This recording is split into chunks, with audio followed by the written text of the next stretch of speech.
உங்க வீட்டுல யாருக்காவது சளி, இருமல் இந்த மாதிரி பிரச்சனைகள்லாம் இருந்தா கண்டிப்பா இந்த மிளகு தக்காளி ரசத்தை வச்சு கொடுங்க. அப்படியே சளி எல்லாத்தையுமே டக்குன்னு இறக்கிரும். இதோட ஒரு பொரிச்ச மீனோ இல்ல வறுத்த சிக்கனோ வச்சு சாப்பிட்டீங்கன்னா அப்படி இருக்குங்க. வாங்க எப்படி செய்யலாம்னு பாத்திரலாம். ஒரு மிக்சி ஜார்ல 1 டேபிள் ஸ்பூன் மிளகு, 2 டேபிள் ஸ்பூன் சீரகம் சேர்த்து நல்லா பொடியா அரைச்சு வேற ஒரு பாத்திரத்துல எடுத்து வச்சுக்கோங்க. அதுக்கப்புறம் பாத்தீங்கன்னா ஒரு இடிகல்ல ஒரு 20 பல்லு பூண்டு சேர்த்துக்கோங்க. கூடவே 4 பச்சை மிளகாய், 2 காஞ்ச மிளகாய் சேர்த்துக்கோங்க. அது கூட கை நிறைய கொத்தமல்லி இதெல்லாம் சேர்த்து நல்லா ஒரு இடிச்சு அதையும் தனியா எடுத்து வச்சுக்கோங்க. இதை நம்ம மிக்சி ஜார்ல கூட போட்டு ஒரு சுத்தி எடுக்கலாம். பட் இந்த மாதிரி இடிகள்ல இடிச்சு நம்ம செய்யும் போது அது வேற மாதிரி டேஸ்டா இருக்கும். அதுக்கப்புறம் பாத்தீங்கன்னா நான் ஒரு 4-5 தக்காளி எடுத்திருக்கேன். இதுல மேல உள்ள அந்த தோலை மட்டும் எடுத்துட்டு நல்லா கையாலேயே பிசைஞ்சு விட்டுக்கோங்க. ரசம் செய்யும் போது கொஞ்சம் பழுத்த தக்காளியா இருந்தா ரசம் நல்லா டேஸ்டா இருக்கும். அதனால பழுத்த தக்காளியா பார்த்து எடுத்து இந்த மாதிரி கையிலேயே நல்லா மசிச்சு இந்த அளவுக்கு வர நல்லா மசிச்சு விட்டுக்கோங்க.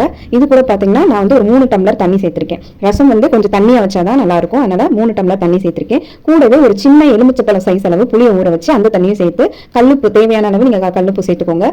கொஞ்சமா மஞ்சள் தூளும் 1 டீஸ்பூன் பெருங்காய தூளும் சேர்த்துக்கோங்க. ரசம் லைட்டா இனிப்பு டேஸ்டோட இருந்தா நல்லா இருக்கும். அதனால நான் ஒரு சிட்டிகை மட்டும் நாட்டு சக்கரை சேர்த்து இனி as usual நம்ம எல்லா ரசமும் தாளிக்கிற மாதிரி தாளிச்சிடலாம். கொஞ்சமா எண்ணெய் சேர்த்து கூடவே கடுகு, வெந்தயம், 2 காஞ்ச மிளகாய், கொஞ்சமா கருவேப்பிலை சேர்த்து நல்லா பொரிஞ்சதும் நம்ம அரைச்சு வச்சிருந்த பொடியும் இடிச்சு வச்சிருந்த அந்த பூண்டு, கொத்தமல்லி அதெல்லாம் சேர்த்துக்கோங்க. சேர்த்து நல்லா மணமா இருக்கும். மணம் வர நல்லா வறுத்து விட்டுட்டு நம்ம ஆல்ரெடி தக்காளியை புழிஞ்சு வச்சிருந்தோம் இல்லையா, தக்காளி புளி எல்லாம் அதையும் இது கூட சேர்த்து ஒரு 1/4 மணி நேரத்துல இருந்து அரை மணி நேரம் வரை சிம்லயே வச்சிருங்க.